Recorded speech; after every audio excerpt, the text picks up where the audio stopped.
Good morning student. कक्षा 8 की हिंदी व्याकरण कक्षा में आप सभी का स्वागत है। आज हम शब्द रचना के दूसरे भाग को पढ़ेंगे।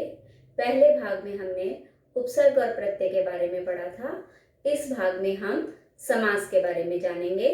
समास क्या है, जिस तरीके से उपसर्ग शब्दांश होते हैं और प्रत्यय भी शब्दांश होते हैं, ये मैंने आपको बताया था।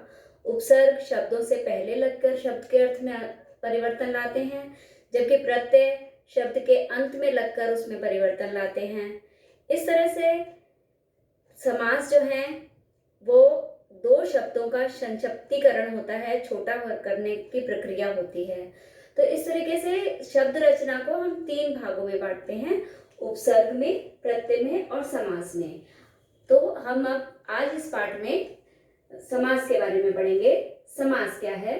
परस्पर संबंध रखने वाले दो या दो से अधिक पदों के मेल को समास कहते हैं। मतलब जो शब्द जिनमें आपस में मेल होता है, करना होता है, वो जब मिलकर एक नया शब्द बनाते हैं, वह जो ढंग है, वह जो प्रक्रिया है, वह समास कहलाती है। या दो से अधिक शब्दों का मेल, उनका संक्षिप्त रूप बनाने की प्रक्रिया समास कहलाती है। समास की प्रक्रिया में दो शब्दों का मेल होता है। तो यहाँ पर जैसे मैं आपको उदाहरण से समझाती हूँ।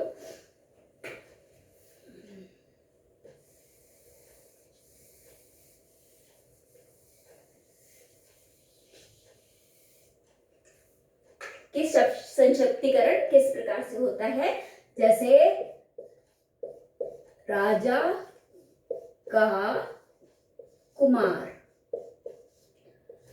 अब हम इन राजा का कुमार, इन शब्दों को जोड़कर जब एक संक्षिप्त शब्द बनाएंगे तो बनेगा राज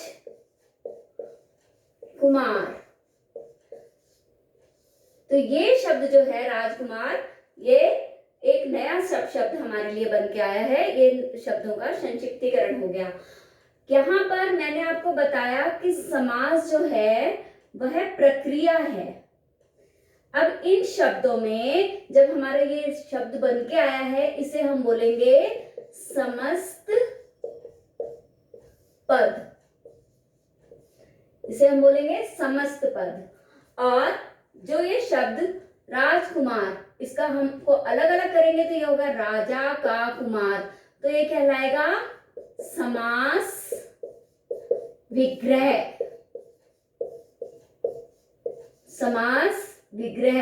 शब्दों को जोड़ के जो शब्द बनेगा वो कहलाएगा समस्त पद। शब्दों को जो अलग करा जाएगा उस प्रक्रिया को बोलेंगे समास विग्रह। और ये जो पूरा प्रक्रिया है, इसका ढंग है, तो वो कहलाएगा हमारा समास। वो क्या कहलाएगा? समास। तो समास में शब्दों को के संक्षिप्तीकरण की प्रक्रिया को समास कहते हैं। दो या दो से अधिक शब्दों को मिलाकर नया संक्षिप्त रूप देने की प्रक्रिया समास कहलाती है। समस्त पद क्या है? जो नया शब्द, इन अलग अलग शब्दों को जोड़कर नया शब्द हमारे को मिलेगा, वो समस्त पद है। और जब समस्त पद को अलग अलग हम फिर से तोड़ेंगे तो वह समास विग्रह कहलाएगा। वह कहलाएगा समास विग्रह। जिस तरीके से हम देखते हैं, आपने पढ़ा है कि संधि में वर्णों को जोड़कर नया शब्द बनाया जाता है।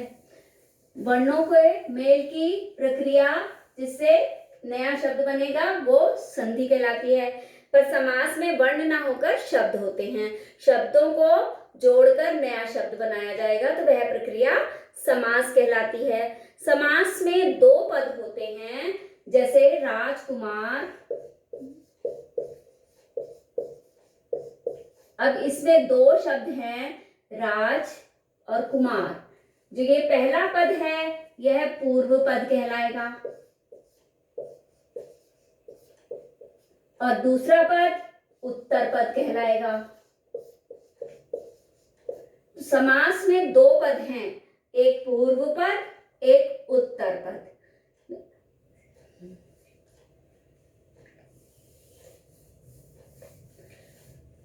अब आपको ये बताते हैं कि समास और संधि में समानता भी यह है कि दोनों में विग्रह भी होता है और दोनों में मेल भी होता है। लेकिन समास में समस्त पद और समस्त पद का विग्रह होता है। समास के 6 भेद आपकी पुस्तक में दिए गए हैं। समास के भेद, 6 भेद आपकी पुस्तक में दिए गए हैं। पहला है अव्ययी भाव समास।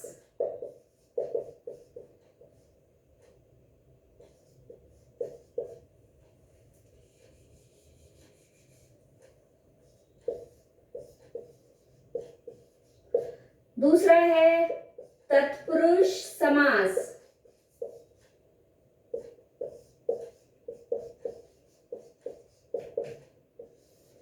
तीसरा है कर्मधारय समास।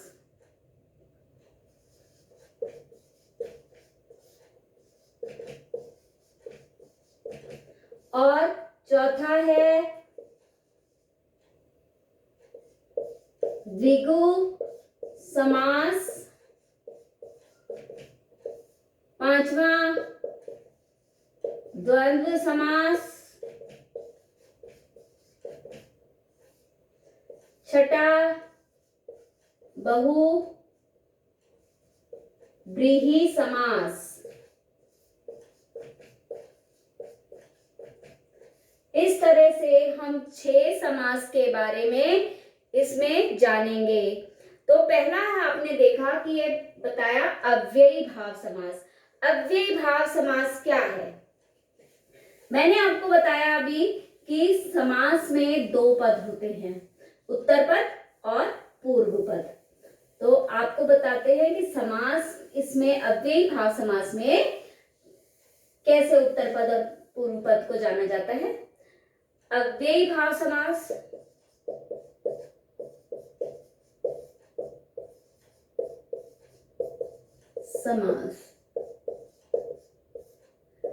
जैसा कि इसके नाम से ही आप जान रहे हैं कि अव्ययी भाव मतलब अव्यय से बना हुआ समास। तो इसमें पहला जब हम बनाएंगे तो वो होगा जैसे यथा शक्ति। तो इसमें पहला पद है ये यथा जो है ये अव्यय होगा। अव्ययी भाव समास में पहला पद अव्यय होगा और दूसरा पद उत्तर पद होगा। इसमें उत्तर पद में पहला पद जो है पूर्व पद में पूर्व पद में पहला पद जो है अव्यय भाव में ये अव्यय होगा। अव्यय की जानकारी आपको है कि अव्यय क्या होते हैं। अव्यय अविकारी शब्द होते हैं जिनका रूप नहीं बदलता, जिन पर लिंग क्रिया वचन का प्रभाव नहीं पड़ता, लिंग वचन कारक का इन पर प्रभाव नहीं पड़ता। वे शब्द जिन पर लिंग वचन कारक का प्रभाव नहीं पड़ता वह अव्यय कहलाते हैं।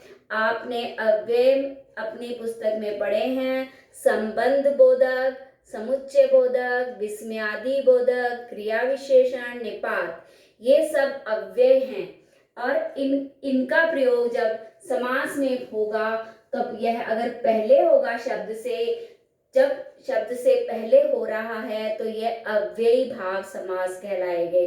जैसे यथा शक्ति। अब यथा का अर्थ है अनुसार। जब ये शक्ति में जुड़ गया तो हो गया यथा शक्ति। इसका अर्थ हुआ शक्ति के अनुसार। इसका अर्थ हुआ शक्ति के अनुसार। इसी तरह से अगर यथा को हमने क्रम में लगाया तो यथा क्रम, क्रम के अनुसार। यथा समय, समय के अनुसार।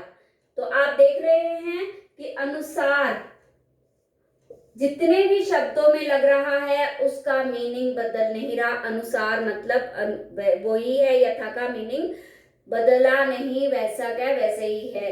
तो जब शब्द के आगे लगा है तो वह जब अव्यय है और अव्ययी भाव समास कहलाएगा। इसी तरह से बहुत सारे हमारे अव्यय हैं, जैसे आ, जैसे क्या कहते हैं, भर पेट में भर, यथा विधि में यथा, प्रतिदिन में प्रति, प्रतिवर्ष में प्रति, प्रति का मीनिंग क्या है, हर, प्रतिक्षण, प्रतिपल, प्रतिवर्ष। तो यहाँ पर ये क्या कहलाएंगे, ये शब्द अव्ययी भाव समास। जब भी आपको इस तरीके से अव्यय शब्दों के आगे लगे दिखाई देंगे तो वह अव्ययी भाव समास कहलाएंगे। और उनका विग्रह ऐसे ही होगा, जैसे यथाशक्ति शक्ति के अनुसार, यथा समय समय के अनुसार, प्रतिवर्ष हर वर्ष, प्रतिक्षण हर क्षण, प्रतिपल हर पल। तो यहाँ पर ये क्या कहलाएंगे, हमारे अव्ययी भाव समास। अव्ययी भाव समास का मतलब है अव्यय से बना हुआ समास। इसमें पूर्व पद आपका अव्यय है और उत्तर पद प्रधान है, तो यह क्या कहलाएगा, हमारा अव्ययी भाव समास। अब हमारा दूसरा है तत्पुरुष समास। दूसरा हमारा है तत्पुरुष समास। तत्पुरुष समास में उत्तर पद प्रधान होता है। अव्ययी भाव समास में हमने पढ़ा था पूर्व पद प्रधान, और तत्पुरुष समास में उत्तर पद प्रधान होता है। दूसरा हमारा है तत्पुरुष समास। जैसे राजकुमार, अब इसमें भी दो पद आपको बताए थे, ये पूर्व पद, ये उत्तर पद। इसमें पूर्व पद राजकुमार है और उत्तर पद कुमार है। राज है और कुमार उत्तर पद है। तो यहाँ पर कुमार जो है ये प्रधान है, और ये क्यों प्रधान है, क्योंकि राज इसकी विशेषता बता रहा है। तो तत्पुरुष समास में किन चीजों का ध्यान देना पड़ेगा आपको, कि इसमें दो पद हैं, पहला तो पूर्व पद उत्तर पद। दूसरी बात यह है कि उत्तर पद जो है वो पूर्व पद जो है वो उत्तर पद की विशेषता बता रहा है।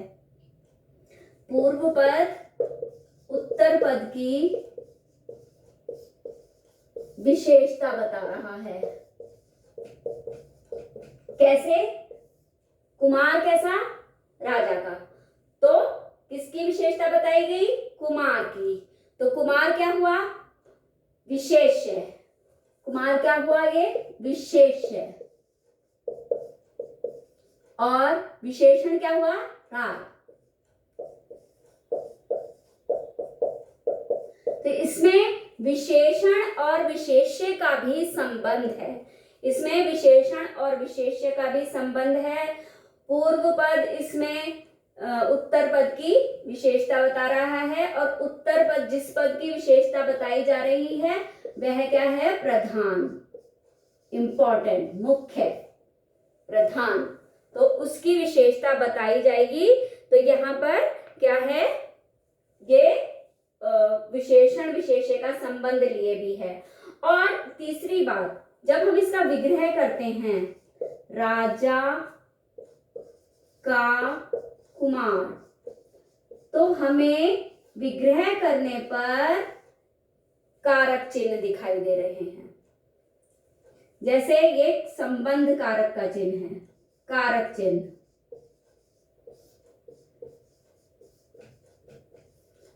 तो इसकी तीसरी विशेषता क्या हो गई कि इसमें हमें कारक चिन्ह भी दिखाई देंगे। किनमें, तत्पुरुष समास में। तो पहली बात क्या बताई तत्पुरुष समास में हमने, कि विशेषण विशेष्य का संबंध हुआ। दूसरी बात, पूर्व पद उत्तर पद है और उत्तर पद की विशेषता पूर्व पद बता रहा है। तीसरी बात, इसमें हमें कारक चिन्ह मिल रहे हैं देखने के लिए। तो ये क्या हुआ हमारा तत्पुरुष समास में 3 बातें हमें ध्यान में रखनी है। विशेषण विशेष्य का संबंध, कौन सी 3 बातें हमें ध्यान में रखनी है? विशेषण विशेष्य का संबंध आएगा जिनमें,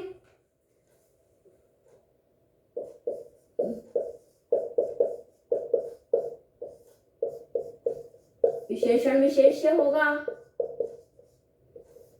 दूसरी बात, पूर्व पद उत्तर पद की विशेषता बताएगा।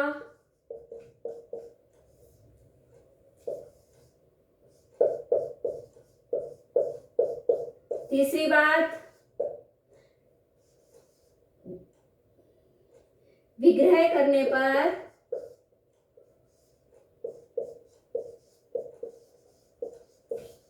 पर कारक चिन्ह दिखाई देंगे।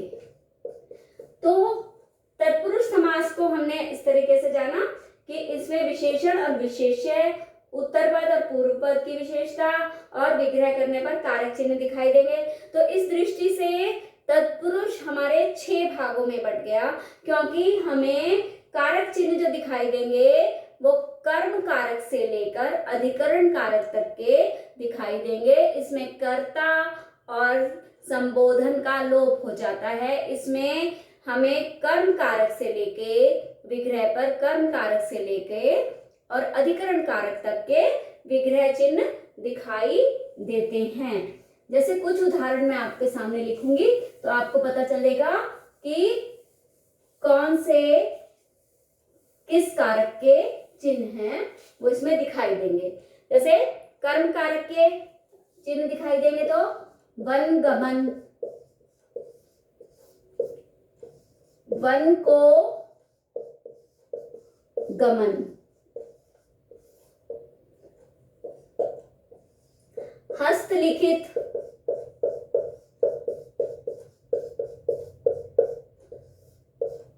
हस्त से, हाथ से, हस्त से या हाथ से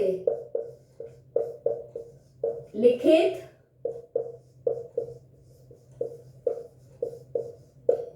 से या हाथ के द्वारा लिखित,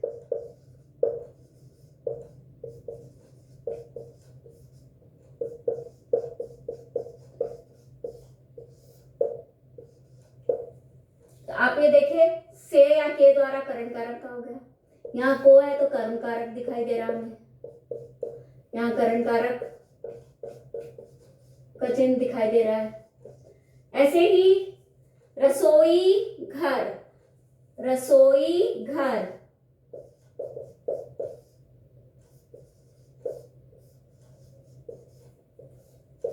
रसोई के लिए घर,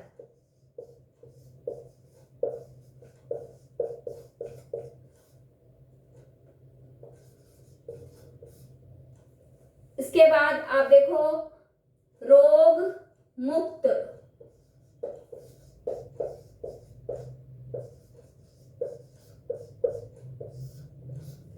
रोग से मुक्त, यहां अलग करने के लिए से आया है तो ये पदान कारक हो गया। ठीक है, इसके बाद हमने पहले पढ़ाई था राजकुमार, राजा का कुमार, तो का आया था वो संबंध हो गया, संबंध कारक का हो गया। जैसे अभी बताते हैं, राजमहल, दूसरा देखिए राजमहल, राजा का महल, तो यहां का आया तो ये संबंध कारक का चिन्ह दिखाई दिया। उसी तरह से आगे आपको दिखाई देगा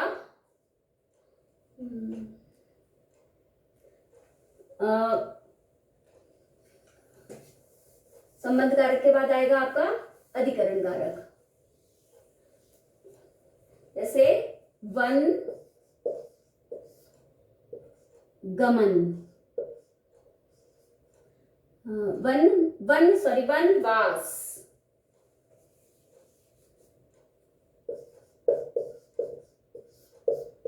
वन में वास। तो यहाँ पर अधिकरण कारक का चिन्ह दिखाई दिया। इस तरीके से हम विग्रह करने पर पहचान सकते हैं कि ये तत्पुरुष समास है। तत्पुरुष समास की विशेषताएं आपको बताई मैंने कि तत्पुरुष समास में पहला पद और दो पद हैं, उत्तर पद और पूर्व पद। पूर्व पद इसमें पहले पद की, उत्तर पद की विशेषता बता रहा है और उत्तर पद इसमें विशेष्य है और पूर्व पद उस विशेषण का काम करता है। उत्तर पद इसमें प्रधान है क्योंकि उसकी वो मुख्य है, क्योंकि उसकी विशेषता पूर्व पद बता रहा है। धन्यवाद।